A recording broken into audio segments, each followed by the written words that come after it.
This week marks the 100th episode of the Digital Marketing Scoop. I just want to say a massive thank you for listening. We would not have got to episode 100 without you tuning in, so thank you so much. This was a very special episode. We have 5 fantastic guests. We recorded live on Instagram. There is so much great information shared during this podcast, and I really hope you enjoy it. So stay tuned for episode 100 of the Digital Marketing Scoop.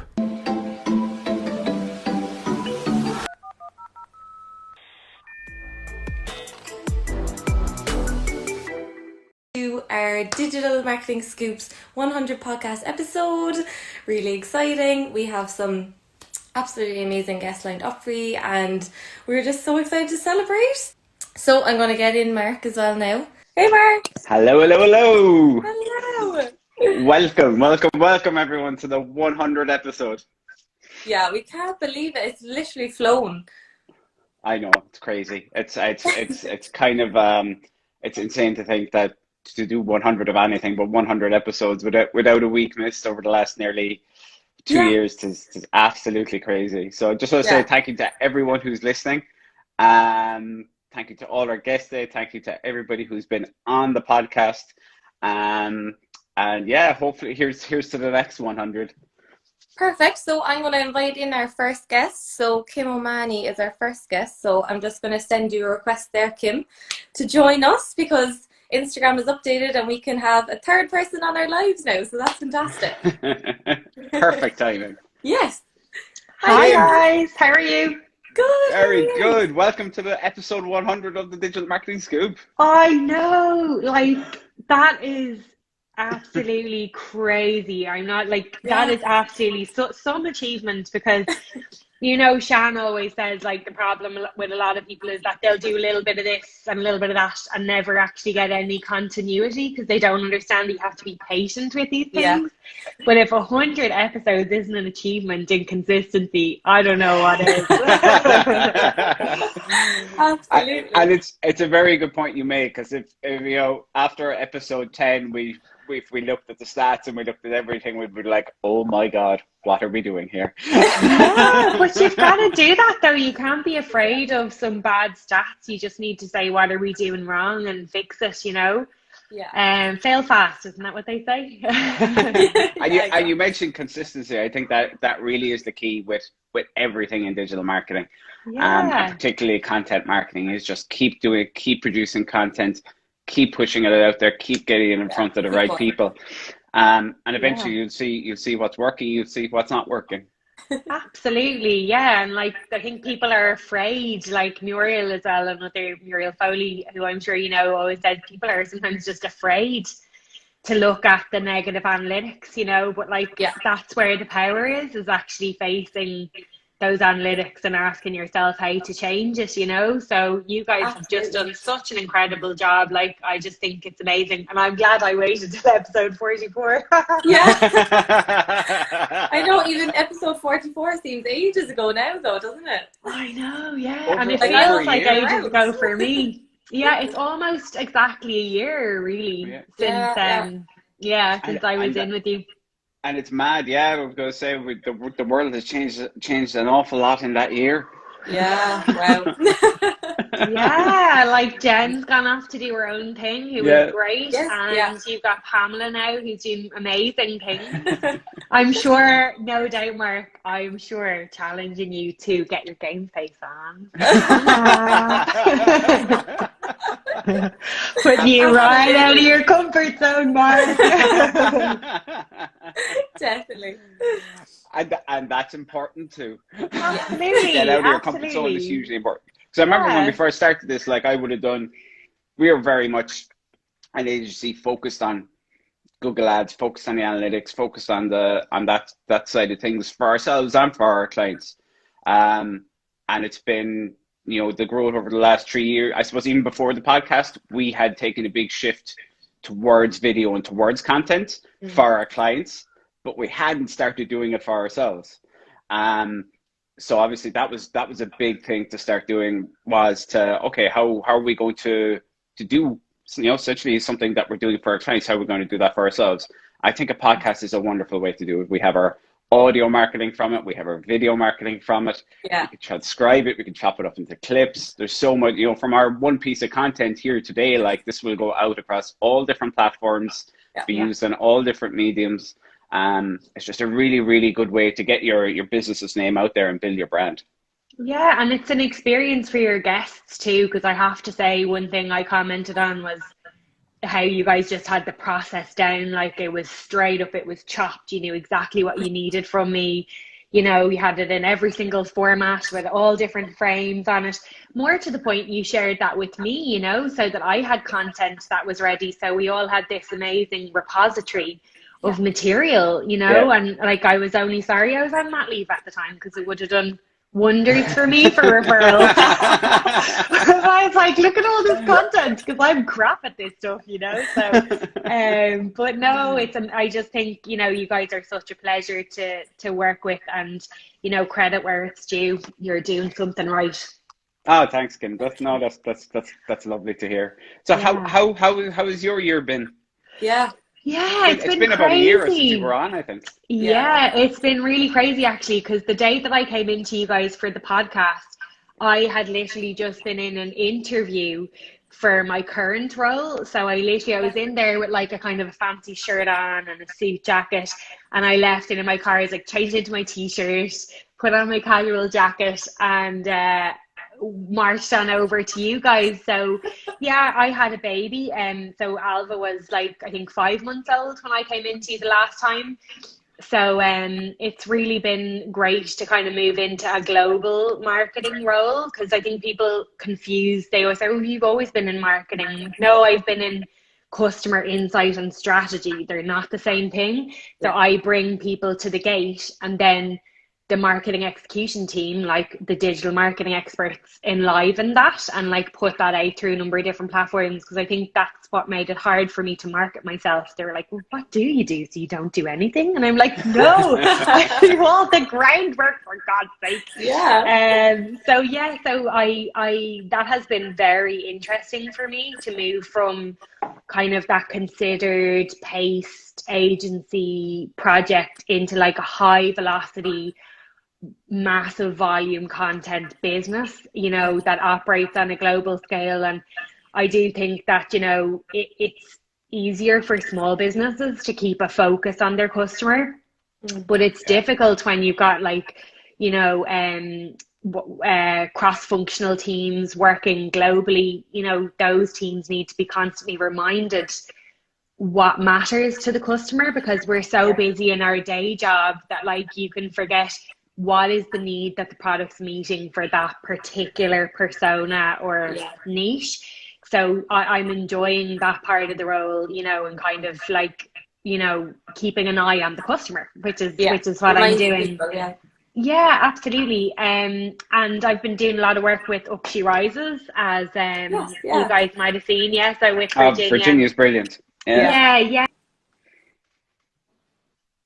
like it's all about like lifting up people and empowering them to like know where their weaknesses are and fill those gaps. So we just finished another Build a Brand course. So I do the strategy part of that, and the brand strategy part of that, and Muriel does the digital marketing strategy part of that.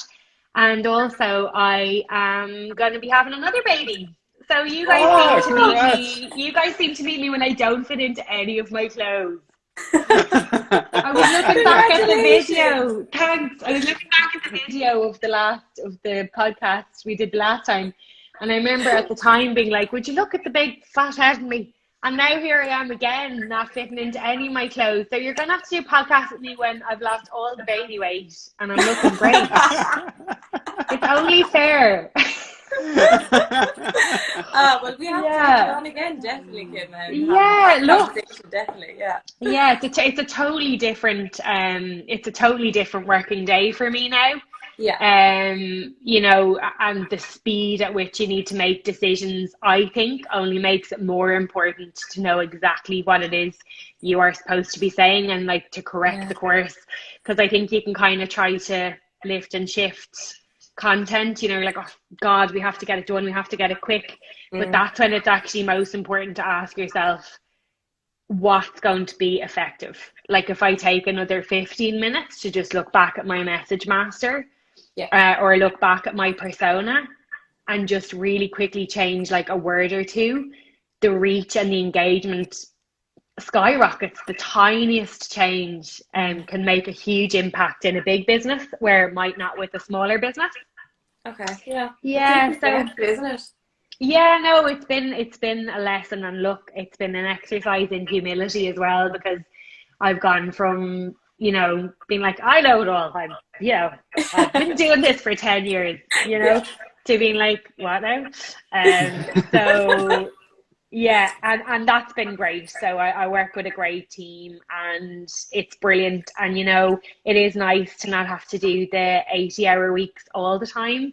When you have a small baby. Yeah, because when you're out on your own, guys, you know what it's like. Like, I was getting up at 3:30 in the morning to drive to Dublin. I was sitting in Starbucks on Stephen's Green at 6 o'clock in the morning, finishing off debriefs for 9. And like, that's what running your own business with that level of delivery looks like, when you're changing the course of businesses that you're working with. You're telling them to change what they say, how they say it, who they say it to, and it's scary. But it is nice, definitely, to just be kind of working more regular hours and having the support of a team to say, what do you think? What do you think? Just bounce ideas off people. Yeah, absolutely. Yeah. Rather than say to my husband, who's a pharmacist, what do you think? He's like, I think it's dinner time. Yeah. Yeah. And in terms of marketing or branding or market research, has anything kind of changed for you in the last year in terms of how you approach things? That's funny, because we were talking just before, everything kind of went south. So actually, I actually don't think it has. And I've been saying this to a lot of clients, because they are talking about COVID, and how that's completely changed their market. Yeah. It has. But I think for me, what I find myself saying all the time is, your people are still your people. Just how you empathize and how you meet that need has changed in its tone, or changed in the vehicle. So where you deliver it, how you deliver it. But needs are finite. People have a very finite set of needs. So I think people get overwhelmed with the change in the landscape and forget that. Like, our needs are always finite. So we just need to understand what they are, and then figure out what role we can play in that. And I think some businesses have done a really good job of that. Like Orla McAndrew comes to mind, who I'm sure we've all seen, because she's so active in just the versatility that she's demonstrated through this. And I'm not belittling how hard that is to do, believe me, but I am saying, like, if you get overwhelmed by the economic change rather than focusing on the finite set of needs that need to be met, I think that's where people can kind of get a bit frazzled and think that they don't have a role to play right now. Which is not true. So I'd say, like, that is definitely a big thing. And look, I'm a realist. Like, there are some people who have a business that the arse has just fallen out of, and there's very little you can do there. Like, if you have a gym or something, it's great doing online classes, but you're never going to get the same level of traffic or revenue on that source of income. So I would use it to think about your brand, and to think about, your all of the things that we talked about the last time, the principles of it, because you're never going to have this time again. Take a step back and just have a look at it properly. Yeah, absolutely. It's a good time to think, but I also do understand that sometimes people are so stressed and so upset currently that it's actually hard to think also. That's what we're hearing from small businesses is, I know what I should be doing, but I'm actually just really down right now. And I think you need to allow yourself that time, but then when you have a good day, go at it. And all those templates are still there from that episode 44. And if people want to have a re-listen to that, and they want me to send out those templates to them again, by all means, just drop me a DM, and I'd be really happy to share those on with you. so that you can have a look at that. One other thing I did mention was that there is a brilliant Harvard Business Review article, which I can also dig out for anyone who wants it and send on the link via DM. But it's basically how to market in a downturn, it's called. And I think I mentioned it at the time on my social, but it would have been before we chatted, Mark. So if anybody wants that, that's another classic piece of strategy content that hasn't changed. And I know a lot of so I'll definitely share that on, and it's something that I think if you sit down with, it's pretty easy to work through, because I think people are like, Harvard Business Review, but actually it's a really smart, practical document. So if people want that, I'd be really happy to share it on. That's fantastic, Kim. Thanks very much for that. Definitely. Put it in the show notes, maybe. I think you're right as well. You can see an awful lot of new businesses starting up during this. I think you'll always, during times of great change, are going to see a huge amount of innovation, a huge amount of new businesses launch from these things. Absolutely. But as you say, it's obviously extremely difficult, and it is probably a time to start looking at your business, looking at your brand, and and planning what you want to do with that for the future. Absolutely, yeah. But I do think don't forget about your business. It is going to recover. It might take some time, but you don't need to completely throw it in the bin. I think, to just go back to the original point, needs are finite. Your people are still your people. What do your people need? And if you bring them on the journey with you and use it as an opportunity to build trust and proximity to them, I think people will have a real strong sense of community and loyalty out the other side of this. And guys, I don't need to tell you, loyalty is something we haven't seen in a very, very long time. So if you can capture that right now, I think that's going to pay dividends out the other side, hopefully towards the end of this year. Yes. Kim, absolutely brilliant. Thank you so much for joining us. Thanks, guys. And I can't wait to hear everybody else. I love everybody else that's lined up. And listen, I wish you guys the best as always. You're absolute stars. Cheers, Kim. So likewise. Thank you so much. Bye. Bye. So next up, we have Jen Bryan. Jen, I'm going to send you a request there now, Jen, and we'll get you in. It's fabulous to see our previous co-host back with us again. Absolutely. Hopefully Jen's there. There's Jen. Long time no see, hey guys. Jen, how's it going? Good. I spent the last 15 minutes trying to hook up the roadcaster to my phone, and then I was like, fuck this. Absolutely not. In with the AirPods. I'm just doing it with the phone. I have no AirPods. Yeah. How are you keeping? Good. Very good. Yeah. Can't complain now at all. Good, so I suppose just in case anyone's new to the Digital Marketing Scoop, Jen used to work at Click and was the previous co-host of the podcast. The original. The original. And Jen went out on her own, so started her own business in the middle of a pandemic, as you do. Fair play. As one does. Don't ensue another panic. So fair play. You must have some, I would say, fairly interesting experiences in the past year. Yeah. Any lessons for us all?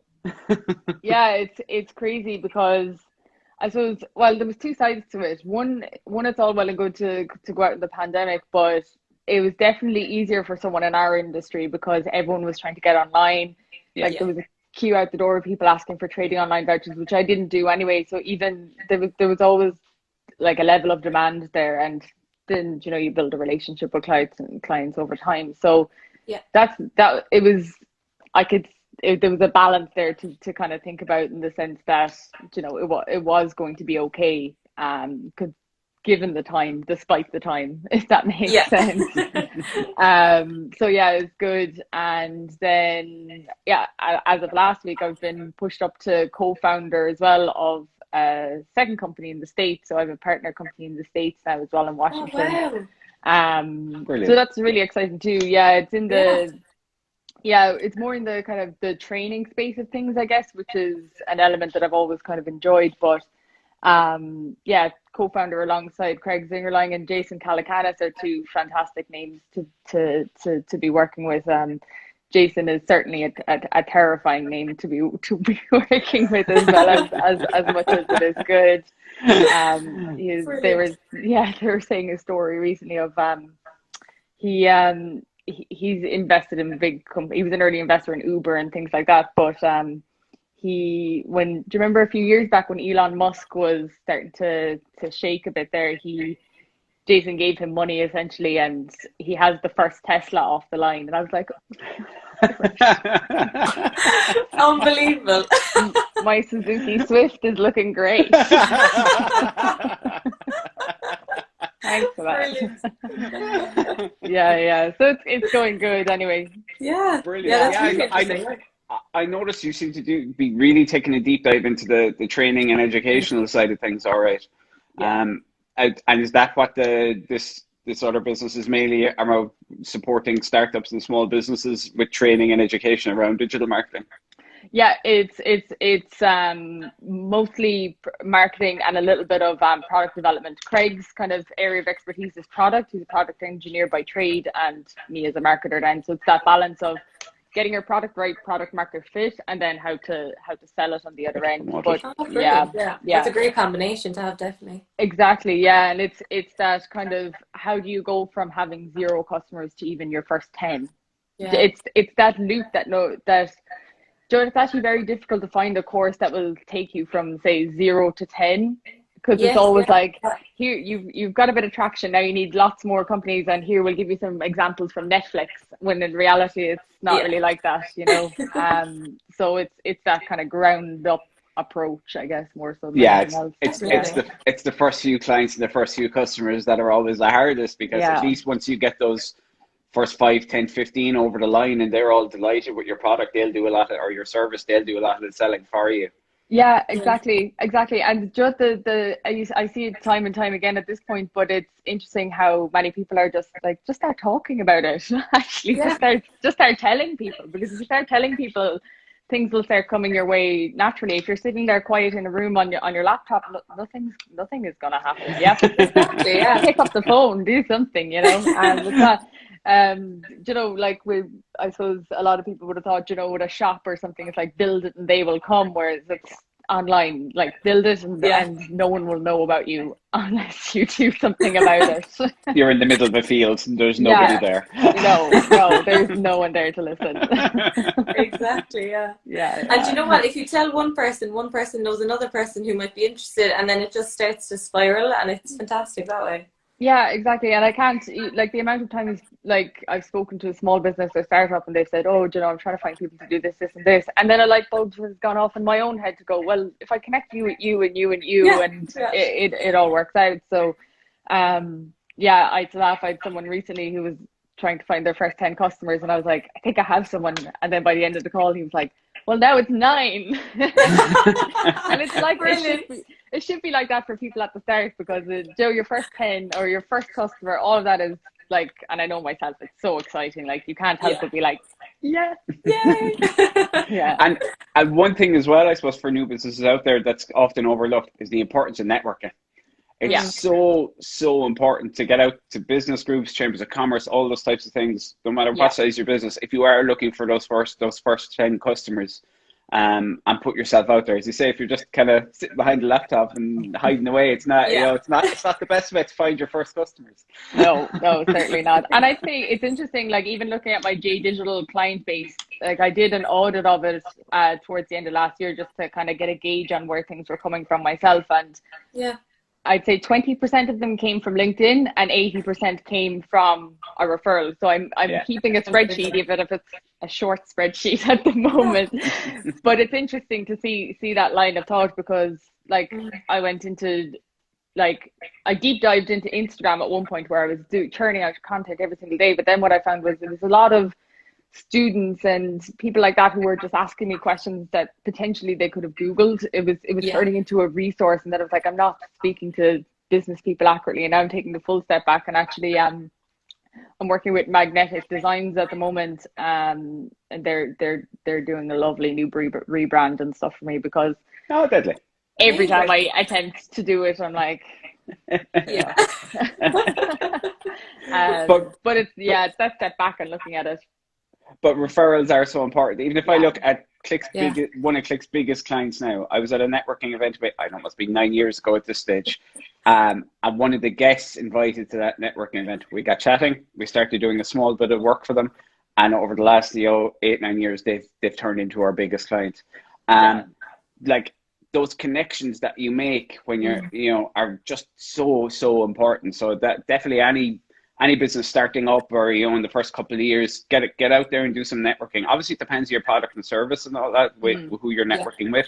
But it is so important. I think it's a great way. Those first 10 customers, it's a great way to try and get the ball rolling. Yeah, especially in the service space, whatever about the product space, the service space.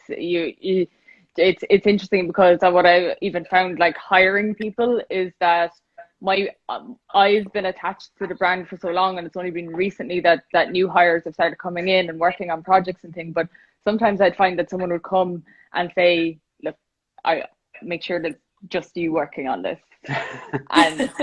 and I'm always like, no, we have there's a team here now to this. And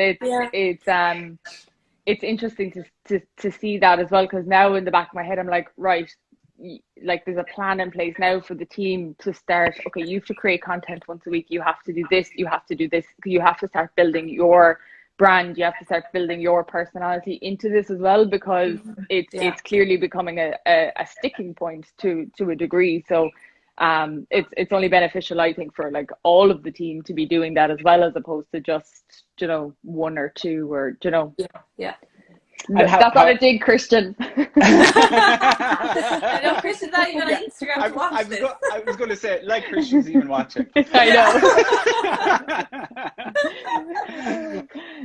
So how have you found scaling, Jen, and bringing new people into the team? Actually, good.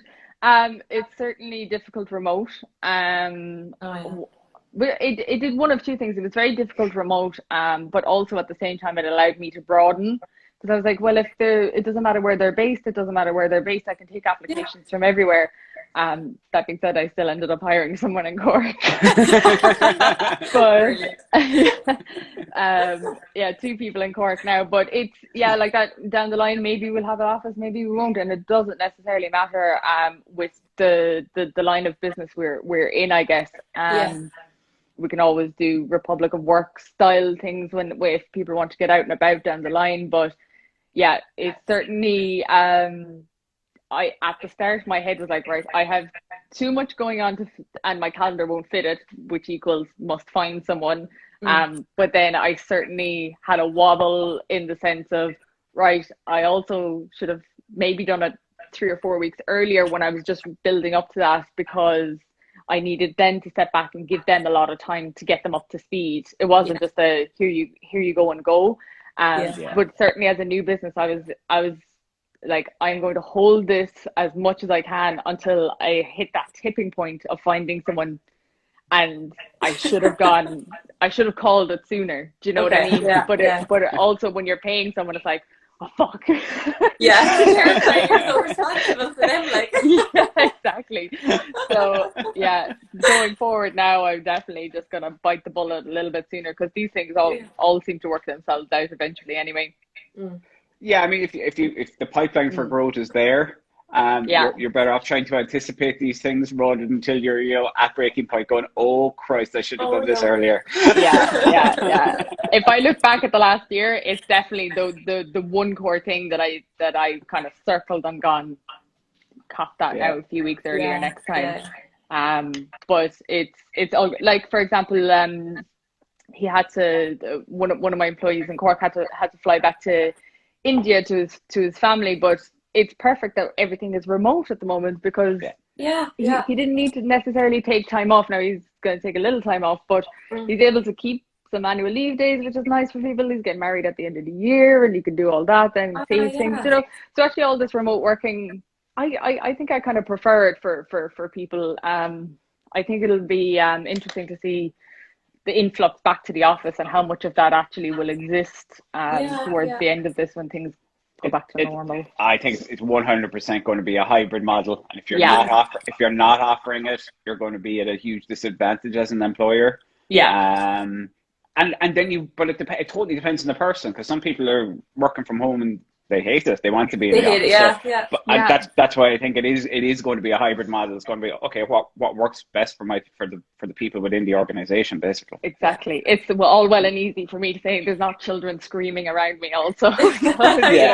People have so many different situations. Like we're hiring at the moment in the States as well, and we were even saying, what do we do fully remote, if that makes sense? And then I was like, well, what if someone's home situation won't make them productive at all? So we've had to say, look, it's going to be remote, but you can have a stipend to use like a Republic of Work or something like that if need be. But I think that's going to be the model going forward for people, really. Yeah, it'll be interesting, and hopefully we'll be able to move on to that model soon. Where we have the option to go to the exactly. We have to get to that hurdle first. With the which? We have to get to that point first, I suppose. Rather than being thrown in the deep end and have to do it, like. Exactly. Jen, absolutely brilliant. Thanks so much for joining us, and best of luck with things going forward. Thanks a million, guys. It was great to be back. Catch you soon. Take care. Bye. Hi, Stephen. Hi, guys. How's it going, man? Good. Yeah, not too bad. Very good. How's life been with you for the past year? I think you would have been one of our earlier guests on maybe episode 25, 28 or something like that. Yeah, you were quite early. Yeah. Yeah, I'd say it was probably, am I going back to 2019? I'd say early 2019, I'd say, is it? Oh, I think we started in March or May 2019 or something like that. So it probably would have been around the middle of that, I'd say. Yeah, so the world has kind of changed completely since then, like, but just a tad. I think I might have. I think you were doing a LinkedIn Live, I think, last year as well, when Jen was still with you, Mark. Probably around the start of all of this, and I was on then. I think it was about April, I'd say. But look, this is kind of life, no? As somebody said to me recently, I was doing a talk for a college in France. Usually we'd go over there as part of Erasmus week, and we were doing it online, and the lecturer said to me, he said, we're all TV presenters, no? Yeah. It's, that's basically what it is, because we don't get to see people anymore. Everything is on screen, Who would have thought? I think it's forced a lot of people to do video and come on and appear on videos now, and kind of giving people a bit more confidence to kind of try it. It was like, one thing was like going online, but another thing was actually just facing the camera. I think some people were kind of forced into that. Yeah. And I know you spoke a lot about, getting people on camera in the last episode, and I think the lockdown has kind of pushed that on a good bit. Yeah, it's forced people. Yeah, get out. I suppose people don't like to look at themselves. They don't like to hear themselves either. It sounds different to what their usual voice is, and I think once we get over that, I think we're flying then. But I think everybody's starting to get used to it a bit, because we've had so much screen time where we've been recorded all of the time. Yeah. I'd say I've gone through thousands of hours at this stage. I've lost track. I know, with your various avenues. So how has your business adapted? Obviously, the 24 Stories conference couldn't go ahead and things, and so how has everything been? So that kind of side of it is parked. I took the decision. I did explore it during last summer. I did explore the idea of bringing it online, but I've looked at other online conferences and felt they're just not the same. Just going back to what you mentioned there ago, I think it was when Kim was on, and maybe with Jen as well. Networking is probably the key part of conferencing. Obviously you're there to learn, but you're there to meet people as well. And I haven't been at an online session yet, or an online event where I've met somebody new, if you know what I mean, unless I was introduced or something like that. So that whole kind of coffee environment, that whole kind of mingling, it doesn't exist online. So I think we're missing that part. The rest of it is brilliant, because like in many ways it'd probably be easier for me to bring speakers from all over the world onto a call. Yeah, I know. And you've done that with your own podcast and stuff, having people on and stuff. But I think that's brilliant for this kind of context, where you're kind of learning a weekly show, that kind of stuff. But from an event perspective, I don't think it works the same way. Yeah, it's interesting, the networking side of things, because I find I'm part of BNI. It's a networking group, and some of the people actually love it online, because what they end up doing is they go to visit the group in Dublin, visit the group in Galway, visit all remotely, and start building relationships online via that. And then obviously other people have gone completely the other way and have either decided to stop or left it, or just aren't happy with it. So it seems to be, I don't know whether it's just a different personality trait or whatever. It works for some people. But it's very interesting to see, just from my own perspective, in terms of how networking is happening online now, that it seems to be growing fairly quickly from what I can see. But it's a great way to be able to get in contact with businesses all around the country who, previous to this, you would have had to hop in the car, realistically, and drive up country. Whereas now people are completely open to a Zoom call. So it is just like we were saying, the remote work has obviously gone through. I think remote networking is probably something that's here to stay as well. And I think for that kind of small element, for that small meeting, I think it's brilliant. I've done a couple of workshops there now for the likes of CCAD on PR and stuff like that, and we've had brilliant sessions where you might have maybe 15 to 20 and everyone is participating, and that's brilliant. I think when it gets too big, that's the problem with networking online. I think that's the issue. So let's say, for example, my 2 conferences would have been, I had 170 at the first one. Trying to manage that crowd online, it's impossible. It's a lot of breakout rooms. It's a lot of and it's it's just too many people, and then it actually does feel like a television show, because you're ultimately not interacting with people at all, so that I suppose I paused that. Hopefully it'll come back. I'm kind of being realistic on this one. I'm probably saying it's 2022 at this stage for kind of something like that. But in the meantime, I suppose when one went quiet, the other one blossomed. So narration, I've done huge amounts of strategy stuff with organizations, and lots of training as well. So lots of organizations have kind of gone back to training up their staff again, especially kind of the bigger organizations. Yeah, because they have more time to do it now. Again, they're like, okay, we have all this time. We'll get them into training. We'll, take a look back at our strategy. Like, it's brilliant in some ways for companies to have a look back again. Yeah, no, it's great. And I think the fact that, like, I did one earlier this year with Enterprise Ireland, and they had people all over the world. I mean, so I was doing a call, but we did it in the middle of the day. So people could come on from Hong Kong, people could come on from the US, people come all of Europe. And I think there was like 120 on the call. And but that's the great thing about this type of environment for that, for training. It's brilliant. You could just go all over the world at the same time. So and there's been a lot of kind of companies trying to, I suppose, think about the future. And I think maybe before they were kind of rushing, they were going through the motions a small bit, and especially if businesses flowing through, they're kind of saying, we don't have time for marketing, but now they're kind of saying, okay, what's the next step when we reopen? Because that's the thing, it's all about reopening now at the moment for a lot of businesses, especially tourism, retail, hospitality, that type of stuff. Yeah, and I think it's important for them to try and keep on top of people's minds as well, because there is going to be, when the restrictions are lifted, there is going to be a flood of people wanting to get out there.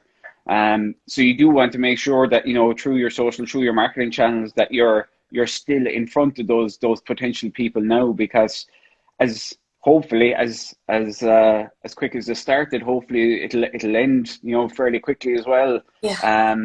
So when it does, you want to be ready to hit the ground running.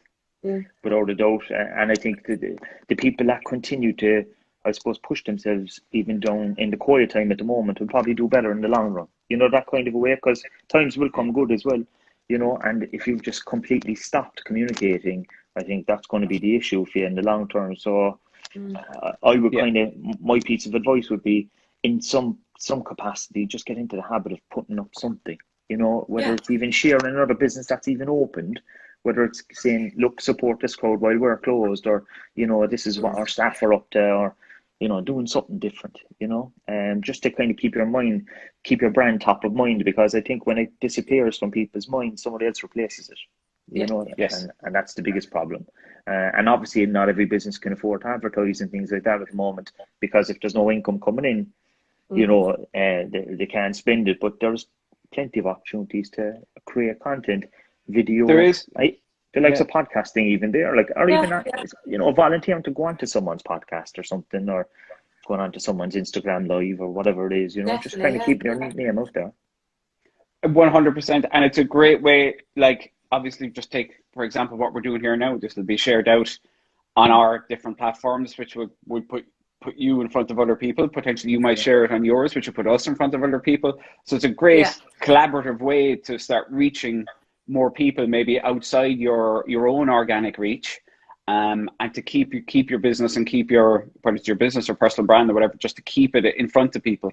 And that is the great thing with podcasts or any kind of collaborative content like that, is you leverage your guests as well, because you're coming onto a podcast and you're brilliant. You can that whoever's podcast you're coming onto, they're going to promote you, but then potentially your guests might promote the podcast as well.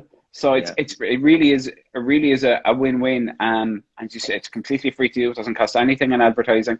You just come on, share your expertise, and then share the content that hopefully the person who's doing the podcast or the content will give you. Well, that's what you're hoping for. And the fact there's been such an increase in numbers and listeners and stuff over the last 12 months, because people have more time. They have more time to listen, and they're out doing more walks, and they're going for their walks, and they're doing other activities. Because that's the thing. I saw research recently, like 90% of the people that listen to the likes of podcasts, for example, are doing it by themselves, and they're doing it. I think the biggest activity is when they're actually doing housework. Would you believe? You know, making dinner, cleaning up, whatever it is, and then and the second biggest one then is out for a walk. Third one I think is in the car, but of course we're not driving as much at the moment. So you know, it has definitely picked up, and I think we're at, is it 35% of the Irish population are listening to at least once a week now, which is massive numbers, and twice that of the UK. I remember when I was in the Masters, like 2 years ago, we were talking about podcasting, and I'd never listened to a podcast. That's right. So I was like, podcasting? Like, what's that? And then all of a sudden I was hooked on all these different ones, and now I'm a co-host. Like, it just, it's really blown up in the last 2 years. It's brilliant. And the fact that there's so many in Cork, even in related to business and marketing and stuff, it's great to see, like, you know. And I think there's room for loads, and there's room even for niche ones. And the thing with the likes of this kind of media is that people will stay to the end, you know. So if you take the time to actually press play, the odds are you won't jump back off. I see there now, Sweeney Solicitors, they have their own one. I mean, they just joined the call there. I mean, for a solicitor firm to have a podcast, people would have said, that's kind of crazy. Yeah, 2 years ago would have been like, what? No. You know, I've said that to other businesses as well. I said, but why not? Because like you have, it gives you an excuse to distribute content then across Facebook, Instagram, LinkedIn. So it's just another tool, you know, and it's a nice tool. And, you know, the Irish people have always been used to audio because we're big listeners of radio. And this is just the natural progression for me. Yeah. And you hit the nail on the head there as well, Stephen, with niche. I think it's so important to have a niche topic, because it's very easy then for you to get in front of your target market, rather than having a really broad topic where, you know, it's much harder to stand out in a broader market. But if you're the only podcast or one of only 2 or 3 in your niche market, you know, that's an absolutely fantastic way to grow your brand. And it makes, I think that I always say that goes for all digital marketing. It's all about niche. It's all about, no matter how, you know, if your product is for everyone, it's about finding the little niches to get that product in front of. But I think that is absolutely key with podcasting or any content, is about creating it for a smaller niche. It's like what Jen was saying there, you know, finding your first 10 customers. Like, it's not always about finding 1,000 customers. And I think what people think that they have to get thousands to make a business sustainable. And obviously, in certain businesses you do, if you have small priced items. But if you're say, for example, if you're a builder, or you're a carpenter, or you're a plumber, or whatever, or let's say you're a landscaper, you can't cope with that many customers. You actually only can cope with a couple of customers at a time. So you actually don't need to be out to loads. So if you were giving tips and advice and only 20 people were listening or watching your video or whatever, that's all you need. Yeah, exactly. You know, people forget that you don't need massive numbers. I know, exactly. Every single person comes. And then the happy customers refer you on then as well. So exactly. And that's where the snowball effect happens. You know, and in some cases, it's like you will have a customer. The life cycle of a customer is important as well to understand. For some business, you might have only once. So let's say, for example, you're that builder.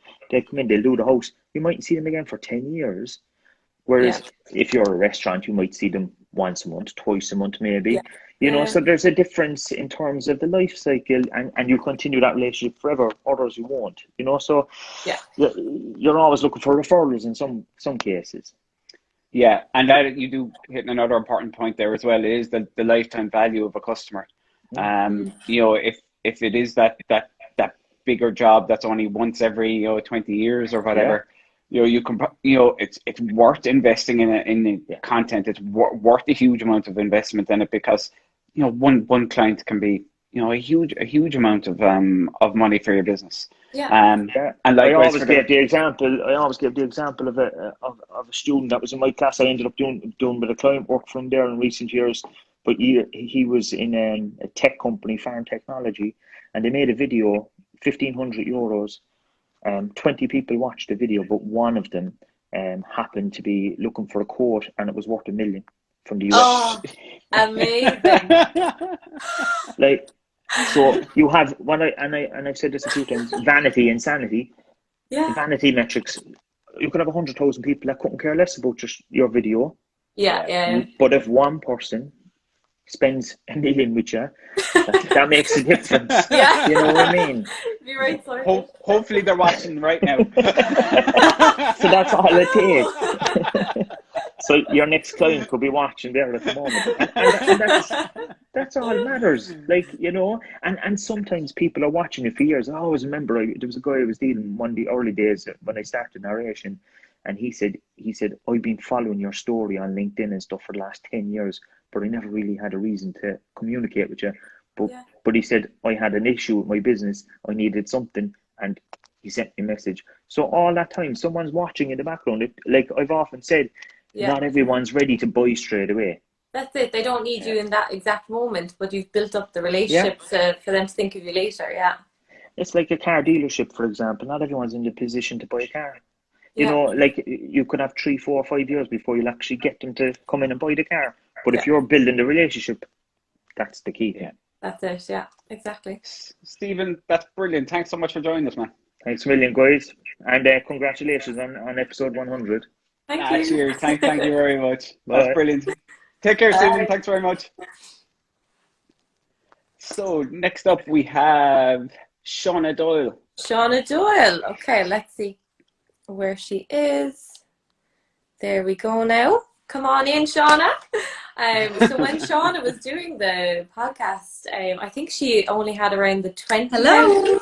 Hi, Shauna. Hey, Shauna. How's it going? Good. I was just saying, when you came on the podcast, I think you only had about 20, well, not only, but you had 20,000 followers, and now you're up to 43. So you've literally doubled in the year since we spoke to you. Yeah, I know. It's insane, isn't it? Yeah. And congrats on you guys as well, flying it with all of your success. Thank you. Cheers. Thank you very much. I would imagine the influencer space has changed a colossal amount, has it, in the last year? Yeah, definitely. Yeah. And like, even I was just listening in there to what Stephen was saying, and a lot of what he was saying from like his end of the whole marketing situation actually is really applicable to what I do as well. So like the whole, like, it doesn't matter whether there's like 20 people like following you or listening to you, or like 20,000 people. It's you're better off to have less but the right kind of people following you. So I found that was definitely something that I could apply to what I do.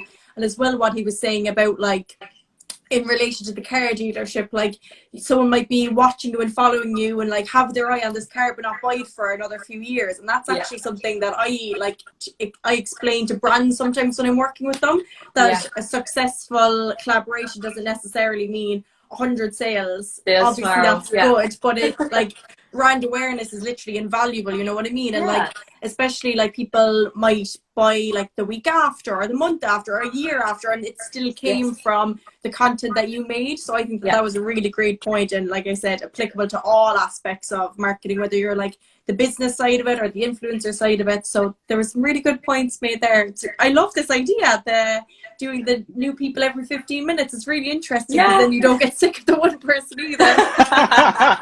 I always find that when I'm on like lives or podcasts and I see like the numbers dropping and I'm like, I'm getting boring. Exactly, yeah. It's nice to see like different aspects, like everyone who you have on is kind of very similar but very different at the same time, so it's really interesting. There's some great insights with completely different industries, kind of thing. Exactly, yeah. How have brands been to work with in the past year, Shauna? Do you think that they've diving a lot more into the influencer space and are much more open to it? Because, you know, like the vast majority of smaller businesses, you know, or bigger businesses for that matter, probably haven't looked at influencer marketing much. Have you found a big uptick in it? I think that since like the pandemic and everything, it changed drastically a few times. So I feel like the second we went into lockdown, like I kind of lost more or less all of my jobs. There was maybe one or two that kept going. And I just went like on LinkedIn around that time, kind of just seeing what other things were going on in the space. And this is something I mention all the time. I feel like in the first lockdown, the like first jobs to go, or the first bit of budget that was pulled was from like PR and marketing. And I was so confused. I was actually still in college here at the time, and we were talking about it in class. And I brought up the point of like, why would a business think that that's like the right idea to make, like to pull their like to make their marketing staff or their PR staff redundant, as opposed to like other aspects, or like try balance it out.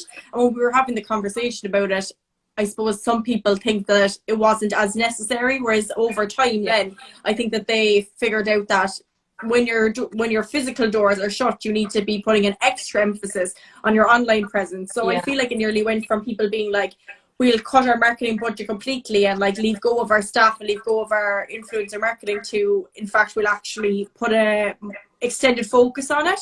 So I thought that kind of transition was really interesting, and I found that since March last year, obviously there was like a period of about 2 or 3 months where I had little to no work, and then coming up to now I'm literally like very busy, and like even around Christmas time I was way busier than I was expecting, which was incredible.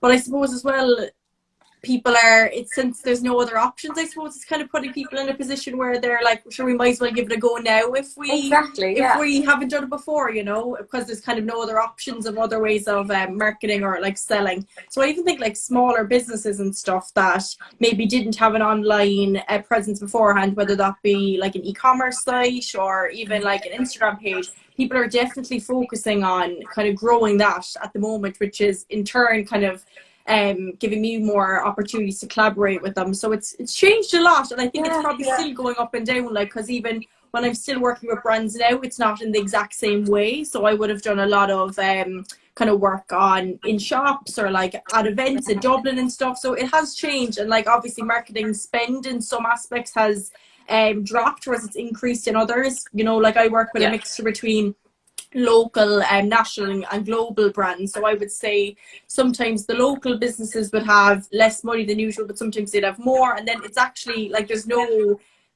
kind of ruler there to measure like pattern. Exactly, yeah. Sometimes the global brands would actually end up having less, and then sometimes the local would have more. So there's no kind of rule there, as you could say, but it's definitely kind of changing a lot. But I'm lucky now that I am like in a place where I'm getting secure work, and a lot of people are coming to me now rather than me reaching out to them, which is incredible. Like that's probably one of the biggest compliments, to my work, especially when like I used to be doing like reach out emails morning, noon and night, and now the fact that like global brands are finding me and recognizing my work and wanting to work together is like incredible. I'll never forget the time when McDonald's got onto me like a few weeks before Christmas, and I was like this is actual McDonald's like reaching out to me. So it's incredible, and you know what, it really makes what you do worthwhile, you know, like even though obviously it didn't start out that easy. Like the Christmas before, I was on my laptop on Stephen's Day until 3 a.m. sending reach out emails to be like, would love to work together in the new year, to every single person that was on my list. And then for it to kind of flip to this time around, being people wanting to work with me is just incredible. But I think the influencer space is going to constantly change, whether it's pandemic or no pandemic. It's just the way it is. There's always going to be new people and new platforms and new algorithms and all the rest of it, you know. I suppose, speaking of platforms, TikTok has kind of exploded in the past year. How have you found that? Well, I don't use TikTok like seriously, you could say. I kind of just use it more for fun, you know. I don't have like a major following over there either, and I haven't kind of looked into any strategies around it. I think it's just because I'm focusing so much on Instagram now and I want to build on YouTube that I'm like, I don't know if I can do TikTok as well. But you know what, sometimes it kind of comes naturally to people then. I think TikTok's very hit or miss. Like, you could be making really great content, like high quality content, and sharing it and it gets like 200 views, or you could like take a video someday with like no makeup on doing a dance in your bathroom and it gets like 100,000 views. It's very hit or miss in that sense. Like, I've even found that myself. Like, if I like made a good quality reel for Instagram for like a collaboration or something, I'm like, I'll just put it up on TikTok as well, it'll never do well. But it's literally then the ones that like you just kind of do off the bat that do well. So I find it, maybe there is a strategy behind it, but I just find that it's very kind of all over the place. And I actually don't know if a lot of brands are doing ads on TikTok at the moment yet. I've seen a few of them, but maybe that is but maybe it's because it is kind of that hit or miss algorithm at the moment. But I feel like as it kind of evolves, it'll get more like, we'll figure out the algorithm like we've tried to figure out the Instagram one. Have you found organic reach actually on Instagram in the past year? Again, I think it's changing constantly, and you know what, when it's your job, it's kind of like you nearly have a little mini heart attack every day. You're like, oh my god, my views are down, oh my god, I know. And then you just realize that it's happening to everyone, and it's not just like a you thing. And sometimes maybe it is a you thing, and you kind of take a steer or figure out, are you putting out content that your audience isn't enjoying? Are you doing too much of something, too little of something? That's why I love kind of interacting with my audience and actually asking them straight out, being like, what do you like to see? What do you want to see more of? And kind of just doing polls and stuff that way, because it's a good idea. Even though I always want my content to be very true to me, and I'd never change myself completely to appeal to my audience, because I feel like we kind of just align well with each other anyway.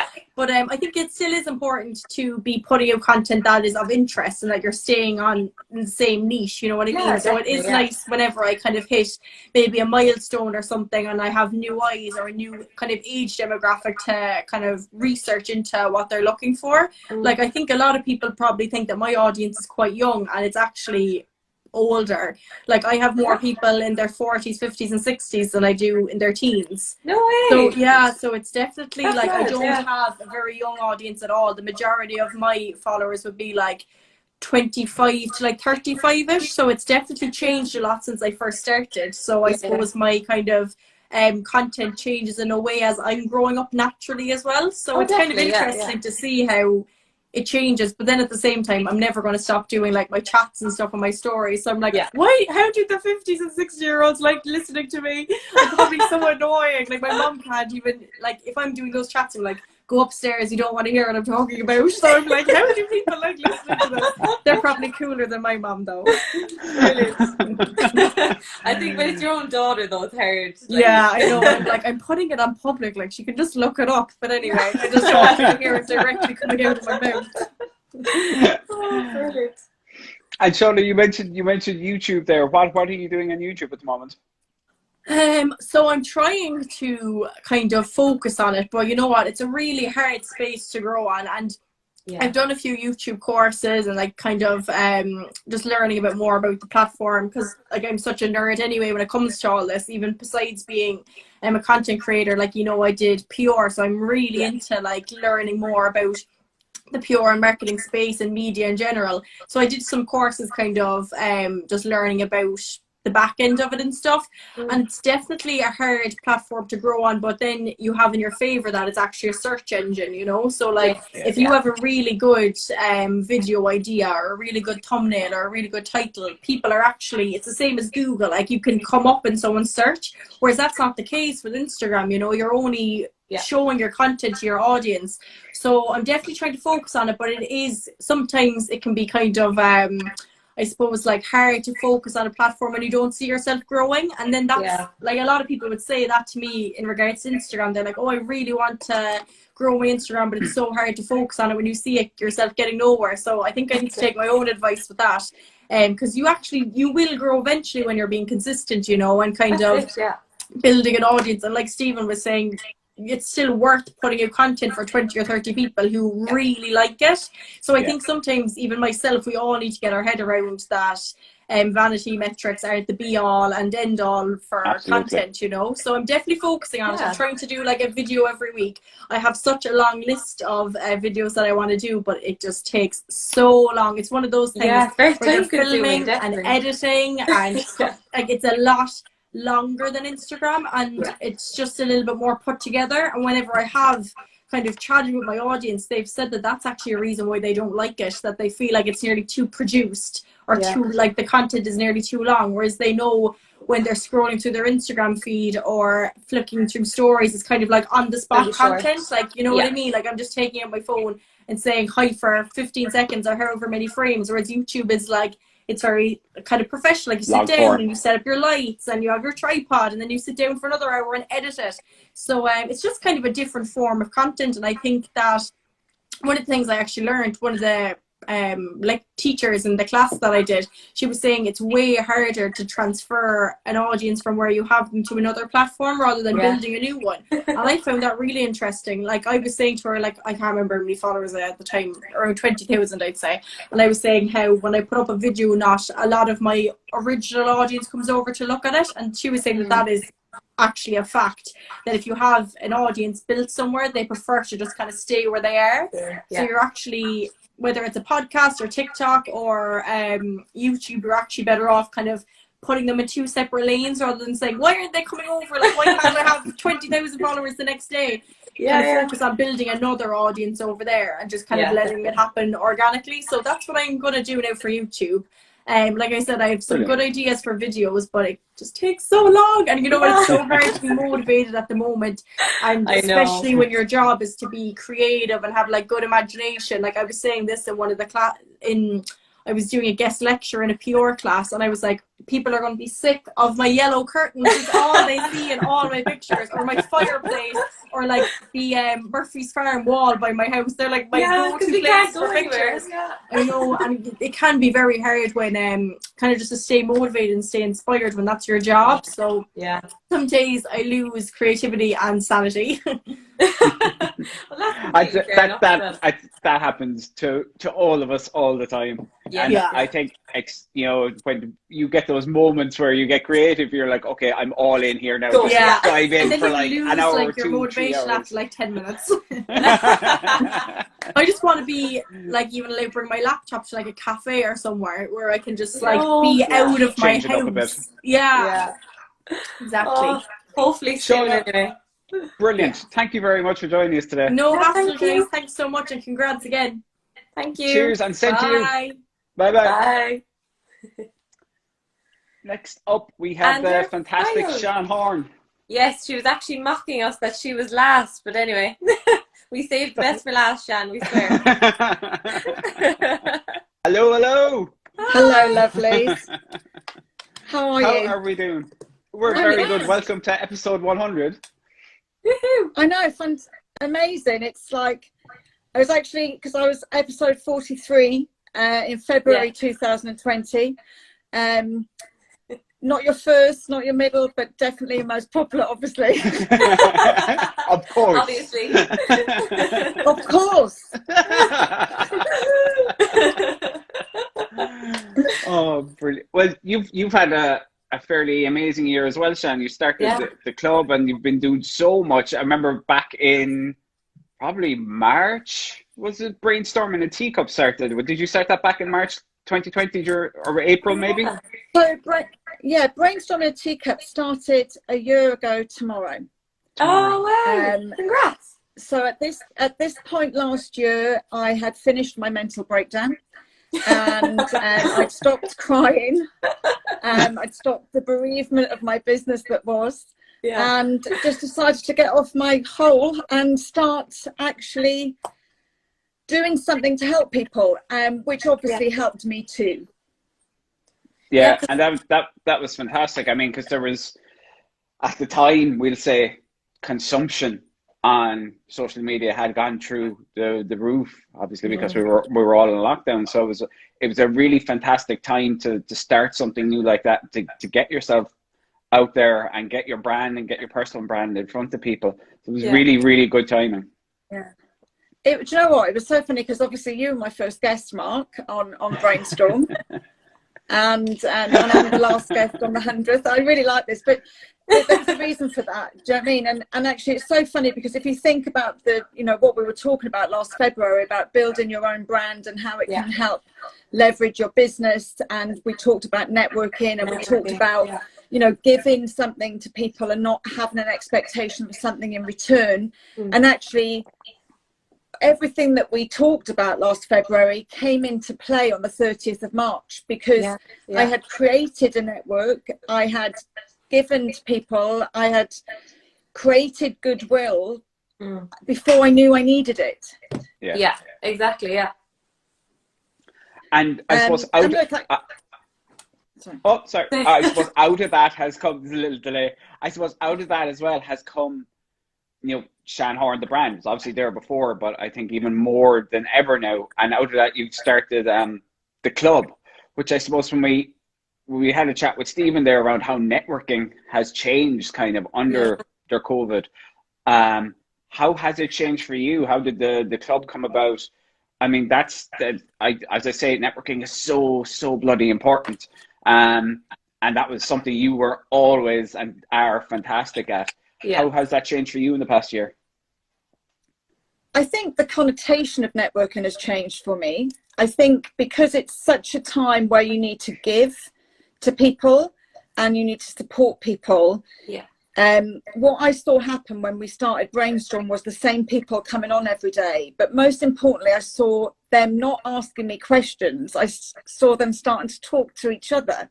And so you could, straight away I was like, these people didn't know each other like 3 weeks ago, but now they're following each other on social media, they're talking to each other, they're collaborating with each other. This is magical. This isn't networking, this is sprinkled fairy dust on shit. Like it was so lovely to watch, and it was sometimes really hard to concentrate because I could see it happening and I'd be like, oh, this is so exciting, and people's network was growing without them realizing it. I think they thought they were just sort of, and like I always say, networking's about making new friends. So that's what was happening. And so I could see this real need for a support system. And me, like, look, I love business, but I also like fun. So business to me, I do it all the time. It has to be fun. It has to smile. It has to be not so tight-lipped and uptight because I never belonged there. And it used to make me feel really uncomfortable. I always talk about, walking into that room full of people and someone, shakes your hands. People always would go, who's your one in the trainers and the tracksuit? Well, I was a Pilates instructor. Tough shit. Do you know what I mean? That's what I'm wearing. But it used to make me feel uncomfortable. So I was like, I want a space where you can wear whatever you like. You can say whatever you like. You can be authentically 100% yourself. And no one is going to comment or have an opinion, because by being yourself, you'll make everybody comfortable enough to be themselves. And that's what real networking is. Yeah, that's a great line. Yeah. Say that again. By being yourself, you make everybody comfortable to be themselves. If you're 100% authentic, it makes people around you feel comfortable to be 100% authentic too. Amazing. You think about all the awkward meetings you've been in, it's always because, Jesus, this shirt is really uncomfortable. Do you know what I mean? You don't feel yourself. Exactly. Yeah. And prime example, I used to sell jewellery, and I remember I don't even wear jewellery. I wear earrings because they're gorgeous, but I don't wear necklaces or rings really. So it was like I was so unauthentic. Like it was crazy. Like, oh, look at all this gorgeous jewellery that I don't wear. But buy it. Please buy it.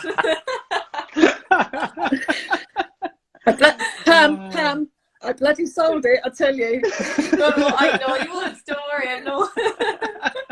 Off my neck most of the time. Off my neck. Good woman. Oh, brilliant. I love it, yeah. But you are, like, speaking of which, I mean, you're juggling a lot as well, because you have B-Bell as well. So how has that changed in the last year? How's that going?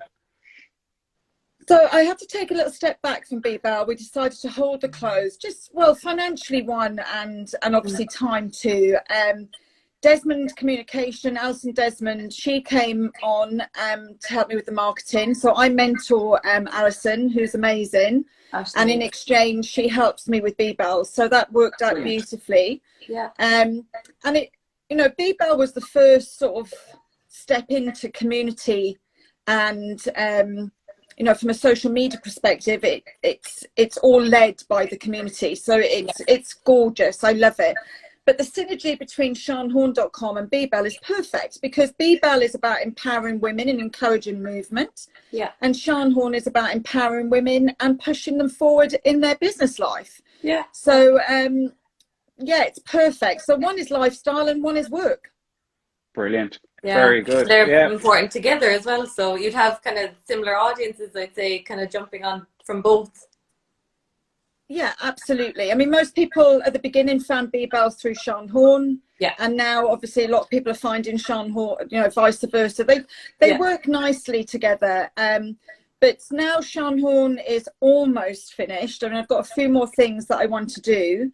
And once that's done, sort of May, June, the focus goes back into the B-Bell close. So I'm looking forward to that. Hopefully launching by the end of the year, I hope. Ah, very exciting. And it goes to show as well, just again, probably I think what we talked about on episode 43, the power of that personal brand. Yeah. The fact that you can go out and you can launch these businesses backed by that brand that you've built. You know, your B-Bell, Sian Horn, when you look at Belly Pilates, all them down to all the different businesses. It's just, I think it's so powerful, and it goes to show how important it is to put yourself out there, basically, because it gives you opportunities as well. Like, none of us knew last March what the hell was going to happen. But having that personal brand gave you the power to be able to go on and do those things. Yeah. Yeah, I think it's important. For me now, COVID's over. It's done, because actually what it's about is living with COVID, because this isn't going anywhere. We have to learn how to work, how to play, because we live in a world now where we can't make arrangements, you know. Yeah, I know. Yeah, my sister's getting married in July. I'm like, yeah, are you because that's the world we live in, unfortunately. So you know, we'll have this vaccine, and then in a year's time we might have to queue for another vaccine. You just don't know. So I know. So we have to kind of get over that we're coming out the other side, and what we really need to concentrate on how it's going to work for us long term. Yeah. And that decision hasn't been made by everybody yet. And you only make that decision when you're ready to do it, but you have to look at your business, and you have to look at the viability of your business living with COVID. Yeah. Yeah, no, I think that's important, because no matter how things change, or people say, oh, the reopen will be happening soon. Things have definitely changed. So people's behaviors have changed as well, you know. Absolutely. Yeah. So I think no matter what business you're in, you do have to look at that. Even if you're closed right now and you do get to reopen, you know, customers, the way they search for products, the way they find your business, a lot of these things have changed. So it is about, you know, thinking about that and adapting to that. Yeah, definitely. 100%. So I think we have to look at, rather than the before and after, it's just like, how do we live constantly? Yeah. But like for me, like obviously the club, the women's network that I started in December, you know, that will always be an online network. Yeah. And it was funny actually, Stephen said, you know, I haven't really met anybody new at these networks. Well, I'm so gutted that boys aren't allowed, because because he's just going to the wrong place because like everybody in the club has met so many people, and yeah, it's like family. It's great. I love it. Yeah. That's brilliant. No, I think, like I said to Stephen, I think networking it's gone two different ways for people.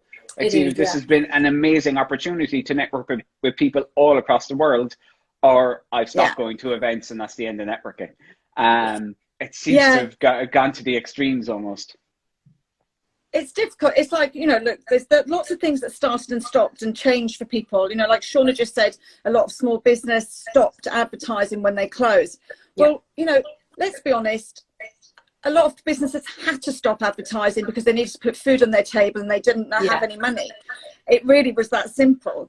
Then you've got people stop networking and then reintroduce the marketing. And I'm like, actually, for me, networking was the sanity bit. I had to keep myself sane. But people think it's about turning up to a meeting. And I'm like, no, like, obviously, like, I go live all the time with businesses. That's networking. I have 3 podcasts. That's networking. I go on other people's podcasts. I just don't think you can pigeonhole it. I think it's about, like, I'll always get something from something. So like last year I decided, self-development was important. So I wanted to do loads of courses, which I did. And I'll be completely honest, 75% of them were shit. I just were like, why have I wasted that money? Because everybody just said, this is how it normally works in a room. So I stand at the front, I tell people what to do, and then they go. And that doesn't work online. Because you can't lift your hand, and some people aren't as comfortable online. So like, I mean, Pam will know, Pam does courses with me. So I wanted to do a platform in the hub where you were never left alone. So we don't do like a basic workshop. Like, whatever you do it with a twist. Add lemon. Just do it with a twist.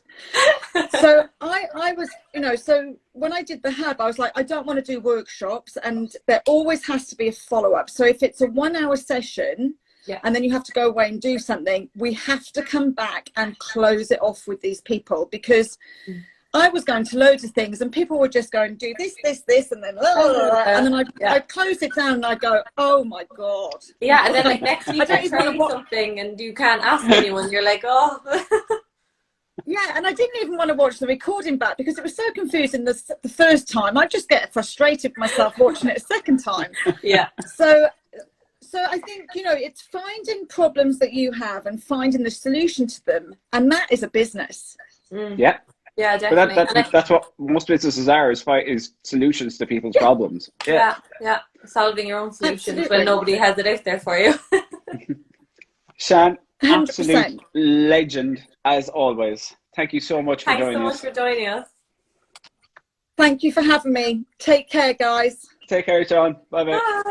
That hour and 20 minutes just disappeared. It just flew, didn't it? It was so nice just chatting to everyone and seeing what everyone's up to. I just saw OMG sorry from Sean in the chat there.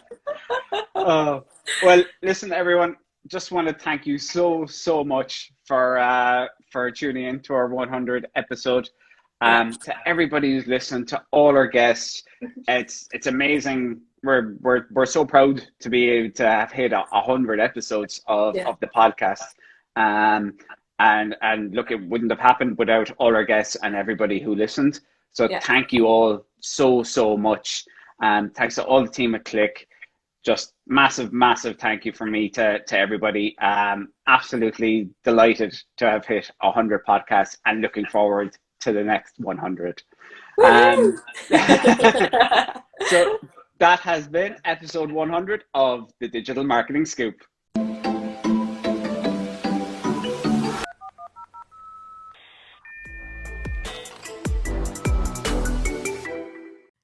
Thanks so much for listening to this week's episode of the Digital Marketing Scoop. If you haven't subscribed yet, please search the Digital Marketing Scoop at any of your favorite podcast platforms and subscribe. And if you'd like to follow us on LinkedIn or Instagram, just search for Click Media and Marketing. That's CLIQ Media and Marketing, and we'd love for you to follow us.